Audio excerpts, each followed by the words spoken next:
Hello दोस्तों, नमस्कार, जोहार, प्रणाम। मैं हरी और हमारे चैनल पर आप सभी का स्वागत है। तो आज का जो वीडियो है वो एक नया अनोखा वीडियो है जो कि कलयुग की शुरुआत कैसे हुई, कलयुग आखिर है क्या, इसके बारे में ये वीडियो है। मैं यूट्यूब पे देख रहा था वीडियो, जो कि मुझे बहुत ही अच्छा लगा।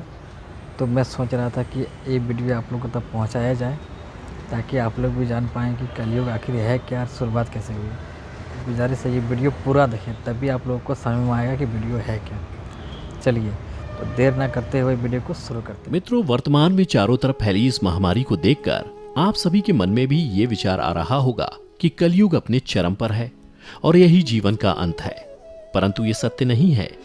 हिंदू शास्त्र सूर्य सिद्धांत में वर्णन के अनुसार वास्तव में कलयुग का आरंभ हुए अभी ज्यादा अरसा नहीं हुआ है, बल्कि ये तो कलयुग का आरंभ है और इसका अंत होने में अभी काफी समय शेष है।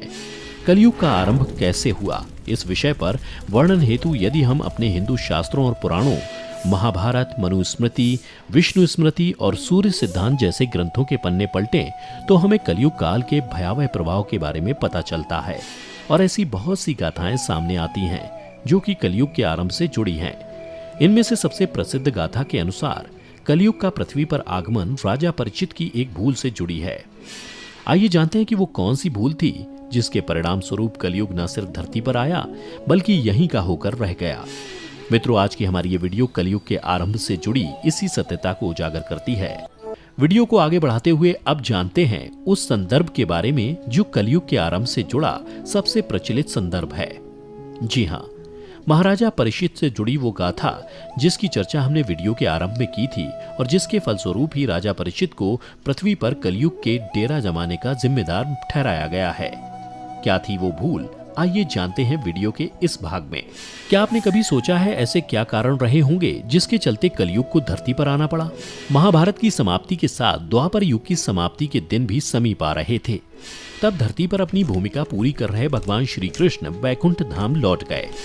तब पांडवों का मन भी इतने रंज और हिंसा के बाद धरती पर नहीं लग रहा था और उन्होंने सब कुछ त्याग मोक्ष यात्रा पर जाने का निर्णय लिया और धर्मराज युधिष्ठिर ने अपना पूरा राजपाट परित्याग कर अर्जुन के पौत्र अभिमन्यु और उत्तरा के पौत्र परीक्षित को सौंप दिया, जिसमें उन्होंने परीक्षित को सर्व अधिकारों के साथ सम्राट घोषित कर दिया और अन्य पांडवों और द्रौपदी सहित महाप्रयाण हेतु हिमालय की ओर निकल गए। अब धरती पर राजा परीक्षित का राज था, जो भगवान कृष्ण, माता लक्ष्मी, भीष्म और विदुर जैसे विद्वानों के अभाव में अच्छे से राजपाट चलाने का प्रयास कर रहे थे। कहा जाता है कि पांडवों और द्रौपदी जब हिमालय मोक्ष यात्रा पर चले गए तब एक दिन स्वयं धर्म बैल का रूप लेकर और गाय के रूप में बैठी पृथ्वी देवी सरस्वती नदी के किनारे एक एक छोर पर बैठे वार्तालाप कर रहे थे। गाय के रूप में बैठी पृथ्वी के नयन आंसुओं से भरे हुए थे। उनकी आंखों से लगातार अश्रु बहे जा रहे थे। पृथ्वी को दुखी देख धर्म रूपी बैल ने उनसे उनकी परेशानी का कारण पूछा। धर्म ने कहा, देवी, कहीं तुम यह देखकर तो नहीं घबरा गई कि मेरा बस एक ही पैर है, या फिर तुम इस बात से दुखी हो अब तुम्हारे ऊपर बुरी ताकतों का शासन होगा? इस सवाल का जवाब देते हुए पृथ्वी देवी बोली, हे धर्म, तुम तो सब कुछ जानते हो, ऐसे में मुझसे मेरे दुखों का कारण पूछने से क्या लाभ? सत्य, मित्रता, त्याग, दया, शास्त्र, विचार, ज्ञान, वैराग्य, ऐश्वर्य, निर्भीकता, कोमलता, धैर्य आदि के स्वामी भगवान श्री कृष्ण के अपने धाम चले जाने की वजह से कलयुग ने मुझ पर कब्जा कर लिया है। श्री कृष्ण के चरण कमल मुझ पर पड़ते थे, जिसकी वजह से मैं खुद को सौभाग्यशाली मानती थी, परंतु अब ऐसा नहीं है। अब मेरा सौभाग्य समाप्त हो चुका है। धर्म और पृथ्वी आपस में बातें कर ही रहे थे, इतने में असुर रूपी कलयुग वहां आ पहुंचा और धर्म और पृथ्वी रूपी गाय और बैल को मारने लगा। उसी समय राजा परीक्षित उसी मार्ग से गुजर रहे थे। जब उन्होंने अपनी आंखों से यह दृश्य देखा तो वह कलयुग पर बहुत क्रोधित हुए। राजा परीक्षित ने कलयुग से कहा, दुष्ट पापी, तू कौन है और क्यों इस निरपराध गाय और बैल को मार रहा है? तू महाअपराधी है, तेरा अपराध क्षमा योग्य भी नहीं, इसलिए तेरी मौत निश्चित है। इतना कहते हुए राजा परीक्षित ने अपनी तलवार निकाली और कलयुग को मारने के लिए आगे बढ़े। राजा परीक्षित का क्रोध देखकर कलयुग थर थर कांपने लगा। भयभीत कलयुग अपनी राजसी वेशभूषा को उतारकर राजा परीक्षित के चरणों में गिर गया और क्षमा याचना करने लगा। राजा परीक्षित ने भी अपने चरण में आए कलयुग को अपने जीवन की भीख मांगता देख उसे मारना उचित नहीं समझा और उसे चेतावनी देते हुए कहा कि कलयुग, तू मेरी शरण में आ गया है, इसलिए मैं तुझे जीवन दान दे रहा हूँ। किंतु अधर्म, पाप, झूठ, चोरी, कपट, दरिद्रता आदि अनेक द्रव्यों का मूल कारण केवल तू ही है। तू मेरे राज्य से अभी निकल जा और फिर कभी लौट कर नहीं आना। कलयुग ने राजा परीक्षित की बात सुनकर बड़ी चतुरता से कहा कि पूरी पृथ्वी पर आपका निवास है। पृथ्वी पर ऐसा कोई स्थान नहीं जहां आपका राज नहीं हो। ऐसे में मुझ जैसे तुझको पृथ्वी पर रहने के लिए आप स्थान प्रदान कीजिए। कलयुग के ये कहने पर राजा परीक्षित ने काफी सोच विचार कर कहा, असत्य, मद, काम और क्रोध का निवास जहां भी होता है, इन 4 स्थानों पर तुम रह सकते हो। परंतु इस पर कलयुग बोला, हे राजन, यह 4 स्थान मेरे रहने के लिए अपर्याप्त हैं, मुझे अन्य जगह भी प्रदान कीजिए। कलयुग की ये मांग सुन राजा परीक्षित ने विचार कर कलयुग को रहने के लिए स्वर्ण के रूप में 5वां स्थान प्रदान किया। कलयुग इन स्थानों के मिल जाने पर प्रत्यक्ष रूप में तो वहां से चला गया, किंतु कुछ दूर जाने के बाद अदृश्य रूप में वापस आकर राजा परीक्षित के स्वर्ण मुकुट में निवास करने लगा और फिर इसी तरह से कलयुग का आगमन धरती पर हुआ। मार्कंडेय पुराण में वर्णन मिलता है कि कलयुग के शासक मनमाने ढंग से जनता पर राज करेंगे, मनचाहे ढंग से उनसे लगान वसूल करेंगे। शासक अपने राज्य में धर्म की जगह डर और भय का प्रचार करेंगे। बड़ी संख्या में पलायन शुरू हो जाएगा।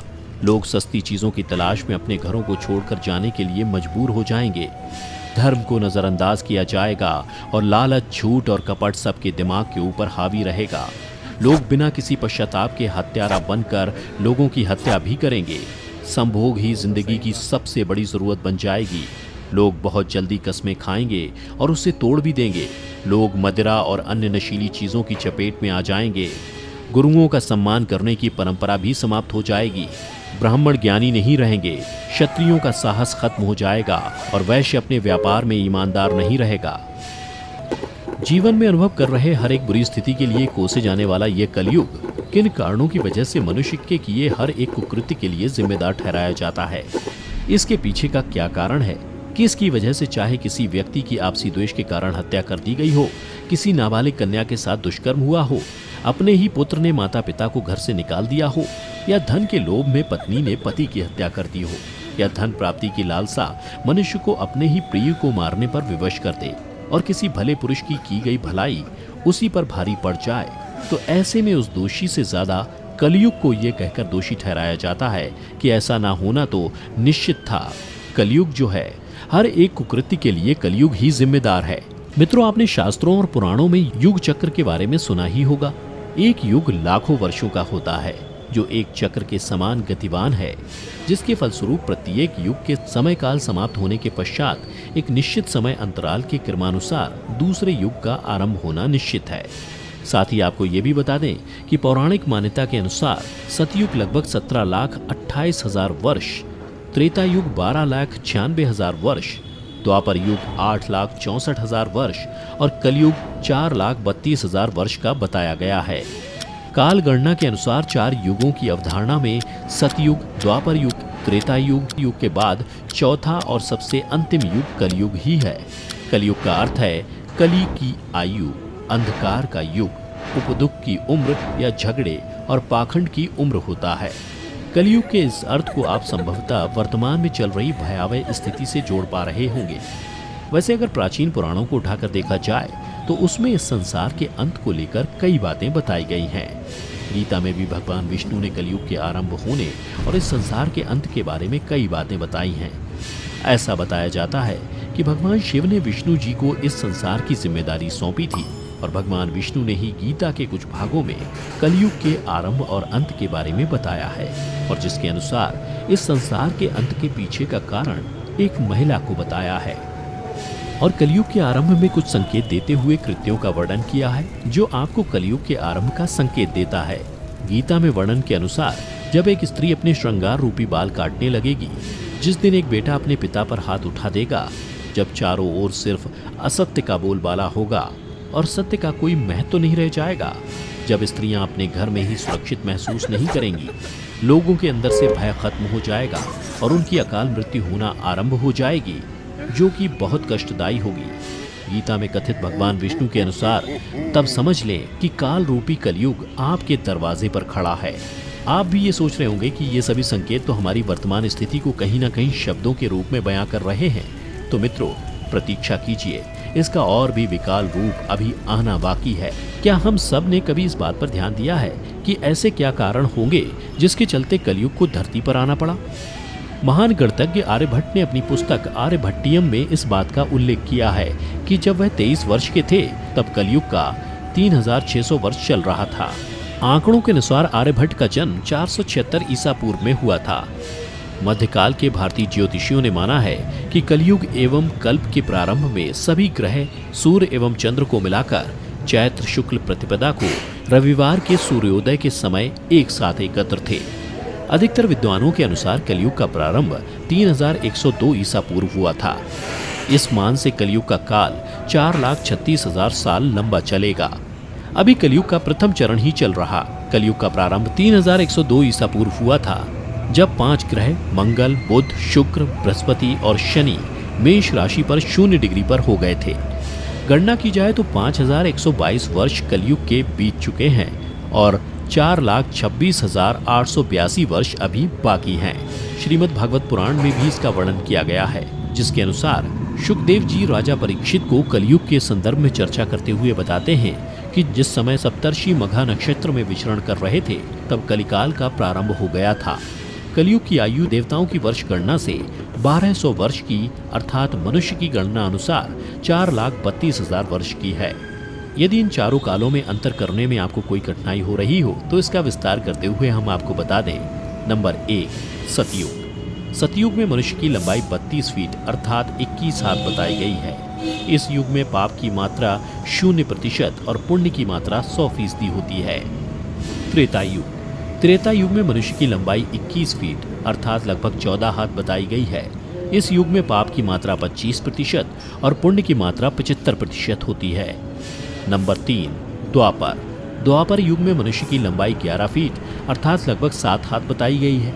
इस युग में पाप की मात्रा 50% जबकि पुण्य की मात्रा 50% होती है। नंबर 4, कलयुग। कलयुग में मनुष्य की लंबाई 5 फीट 5 इंच अर्थात लगभग 3.5 हाथ बताई गई है। इस युग में धर्म का सिर्फ 1/4 अंश ही रह जाता है।